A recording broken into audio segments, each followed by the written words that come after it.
네, 오늘은 에스라 7장으로 말씀을 전합니다. 우리는 하나님이 맡겨주신 일들을 행한다라고 할 때 우리 삶 가운데서 준행하며 가는데 생각만큼 형통하지 못한 것만 같은 그런 느낌이 들 때가 많이 있습니다. 분명 하나님의 선한 일인데 분명 하나님이 허락하실 일들일 것이다 그렇게 여겨지는데 지지부진하고 뭔가 일을 일사천리로 이루어지지 않을 것만 같은 그런 때가 있는 것이죠.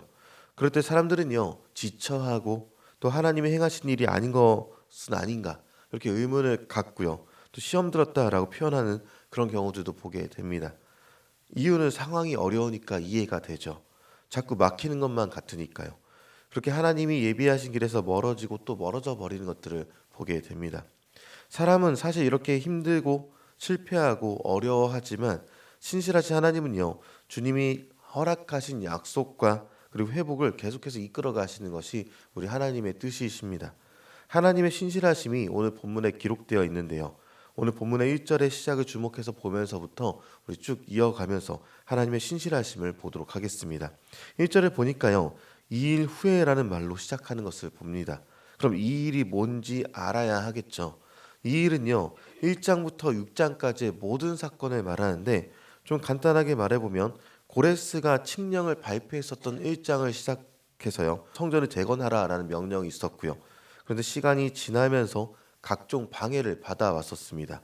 4장에 보니까 피가 섞이고 종교도 섞인 사마리아 사람들이 등장하고요. 예루살렘 성전을 차지하고 들어와서 성전 건축을 방해했다라고 말을 하고 있는 것이죠. 도와줄 것처럼 왔다가 원하는 것을 얻지 못하니까 사마리아인들이 비방하고 공격하기 시작했던 것입니다. 그러다가 여러 어려움에도 불구하고 하나님의 도우심으로 하나님께서 결국 완공까지 이룩하도록 만들어 주셨던 것이죠. 그래서 오늘 7장 1절에 등장하는 이 일은 우여곡절을 지나서 성전이 완공된 그 이야기를 말하고 있는 것입니다. 성전은요, 하나님과 사람의 만남의 장소가 성전입니다. 하나님께서 사람과 교제하시려고 계속해서 만들도록 이끌어 오셨고 만들라 명하시는 장소가 성전인 것이죠. 그럼 이 일, 성전이 완공되고 여러 일이 지난 후에요. 하나님과 사람의 만남의 장소인 성전에서 올바른 교제가 일어나야 하겠죠.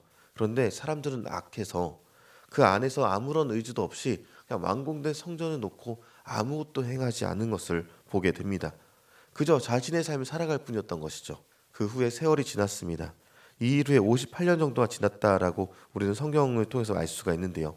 왕이 바뀌어서 바사왕 아닥사스다가 통치하는 시기로 넘어가게 됩니다. 오랜 시간이 흐르는 동안 시대를 살아가는 사람이 바뀌었을 것이고 시대 상황도 바뀌었습니다. 그런데 모든 일을 신실하고 선하게 이끌어가신 하나님은요. 시간이 흘러서 시대가 변한 이 상황 속에서도 여전히 그대로 하나님의 사람을 세우시고 이스라엘이 말씀 중심의 신앙 공동체로 세워갈 수 있도록 이끌어 가시는 것을 오늘 본문을 통해서 볼 수 있게 되는 것이죠. 그 방법에 대해서 오늘 말씀이 이어지는데요. 바로 에스라라고 하는 인물을 준비시킨 것입니다. 성전에서 일어날 것이 무엇인가 보니까 하나님이 모세를 통해서 이스라엘에게 준 율법을 포로 귀환한 유다 공동체에게 가르칠 필요가 있었습니다. 그런데 문제가 있었습니다. 누가 유다를 가르칠 것인가? 누가 이들에게 하나님의 말씀을 제대로 가르칠 것인가? 이것이 문제였다는 것이죠. 아무나 이것을 가르칠 수는 없습니다.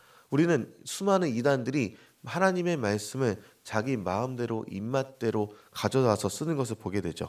그래서 우리는 이단 혹은 사이비란 이름의 사람들을 경계하고 이들이 말씀을 아무렇게나 쓰는 것을 조심하고 또 경계하며 바라보게 됩니다. 마찬가지로 이러한 상황 때문에 율법에 정통한 사람이 이 당시 유대인들에게 필요했다는 것이죠. 그리고 율법에 정통하고 가르치기에 적법한 사람이 누구인가? 그게 누구인가에 대해서 이야기할 때 오늘 7장은 에스라가 그 인물이다라고 알려주고 있습니다. 그 적법한 이유에 대해서 2절부터 시작되는 에스라의 계보를 통해서 알 수가 있는데요. 에스라는 제사장이자 서기관이다라고 얘기합니다. 이스라엘 백성이 하나님의 율법을 가르치는 중요한 사역을 맡았기 때문에 자신이 누구의 후손인지를 분명히 밝혀야만 했습니다. 그래서 쭉 읽다 보면 그가 아론의 후손임을 밝혔다라고 보여주고 있고요. 이 아론의 후손이다라고 밝히는 것은요. 신앙적 권위를 확립하는 데 중요한 역할을 합니다. 그리고 오늘 본문에는요. 그 계보를 통해서 에스라를 소개하기 위해서 조상들의 이름이 쭉 나열이 되게 되는데요. 이스라엘의 핵심 가문인 대제사장의 아론의 후손으로 혈통적으로 이스라엘의 지도자 말씀을 가르치기에 충분한 자격이 있다라고 말해주고 있다는 것이죠.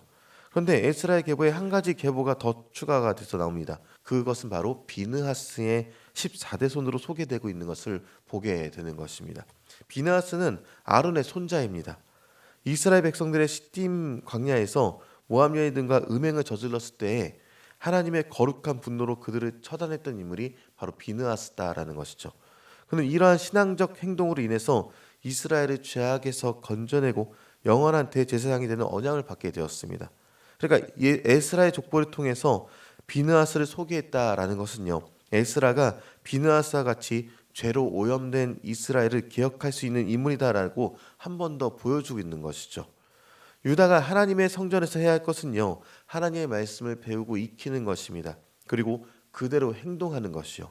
이는 마찬가지로 우리도 역시 하나님과의 만남의 시간에 하나님을 더 알기 위해 말씀을 배우고 익혀야 함을 알려주고 있다는 것입니다. 에스라는 아닥사스다 왕에게 인정받았고 고위 관리로서 풍족하고 편안한 삶을 살 수도 있었지만, 그럼에도 불구하고 자신의 동족인 유다, 이스라엘에게 율법을 가르치기 위해서 예루살렘으로 올라왔던 것이죠. 그가 이런 결정을 내리게 된 이유는요, 비록 1차로 귀환한 이스라엘 사람들이 성전을 재건하고 또 유월절을 지키고 신앙을 회복하는 데 힘은 썼지만 여전히 많은 백성들이 하나님의 말씀 앞에서 온전히 서 있지 못했기 때문에, 이런 상황 아래 있었던 동족들에게 하나님의 말씀을 제대로 연구해서 바르게 전하고자 하는 그런 사명이 있었기 때문에 그는 예루살렘으로 돌아왔습니다. 정확히 말하면 수없이 많은 이단으로부터 보호하기 위해서이죠. 그 에스라가 고국에 돌아와서 행한 것이 무엇인가 보면 10절의 기록에 따르면 세 가지로 볼 수가 있습니다. 여호와의 율법을 연구하는 사역을 했고요. 연구한 율법을 실제로 실천하는 사역을 했습니다. 그리고 자신이 연구하고 실천한 율법의 내용을 이스라엘 사람들에게 가르치는 사역을 했던 것이죠. 말씀을 연구하고 말씀대로 실천하는 삶의 근거에서 백성을 훈련시키려는 이 에스라의 강력한 의지는요, 이스라엘 공동체가 포로 생활을 마치고 고국에 돌아와서 민족의 정체성과 신앙을 회복하는 데 중요한 역할들을 담당하게 되었다는 것입니다. 그리고 그가 열심히 사역을 할 수 있도록 든든한 후원자가 되어줬던 사람이 누구인가 보니까 바로 이방의 왕인 아닥사스다였습니다. 이방의 왕이 후원해서 하나님의 사역이 감당하게 되는 이 놀라운 역사를 우리가 읽게 된다라는 것이죠. 우리가 읽은 내용들을 차분히 살펴보면요, 하나님께서는 성전의 기초를 놓은 이후에 16년이나 중단된 성전 공사를 마무리하게 만들어 놓으셨고요. 이후 이스라엘 백성들이 다시 유월절을 지키도록 힘쓰게 하시고 또 이스라엘을 영적으로 회복시켜주는 것을 보게 됩니다. 그리고 에스라와 같은 지도자를 세우셔서 이스라엘 백성의 신앙을 회복하게 만들었다라는 것이죠. 이 과정을 통해서 모든 나라와 모든 임금을 다스리시며 영광을 받으실 분은 오직 한 분, 창조주이신 우리 하나님밖에 없다라는 것을 한 번 더 밝혀주는 것입니다. 하나님의 사역은요, 어쩌면 우리 눈에는 더디게 보인다 여겨질 때가 있을 것입니다. 그러나 하나님의 때가 이르면 일사천리로 빠르게 움직이게 됩니다. 그리고 그런 하나님을 신뢰하며 우리가 하나님과의 만남과 그분의 말씀에 순종하며 내보일 수 있어야 한다라는 것이죠. 주님은 필요한 때에 필요한 사역을 감당하게 하시는데 우리가 알 수 없는 놀라운 방법을 이루게 하실 것입니다. 이를 기억하시면서 하나님 앞에 신뢰의 걸음을 걸어서 오늘을 살아가는 저 여러분 되시기를 주님의 이름으로 축원합니다.